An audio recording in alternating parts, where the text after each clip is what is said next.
বউ ভাতের পরের দিনই রান্নাঘরের মুখ দেখিয়ে শাশুড়ি মা বললেন, বৌমা এমন কিছু রান্না করো তো যেমন তোমার শ্বশুরমশাই 1 ঘন্টার মধ্যে খেয়ে অফিস বেরোতে পারেন। 1 ঘন্টার মধ্যে আবার কি রান্না করব।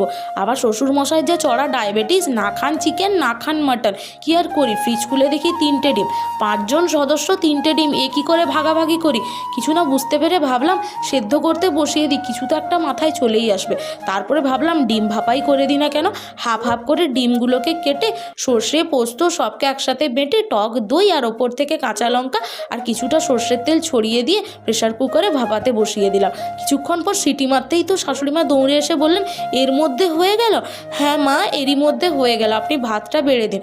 ভাতে গরম গরম যখন দিয়ে দিলাম ডিমের ভাপা, শ্বশুরমশাই তো খেয়ে খুব ইমপ্রেস হলেন। শাশুড়ি মা চাখার জন্য নিয়ে পরপর 3 বেলা এমন খেলেন যে ডায়রিয়া হয়ে গেল।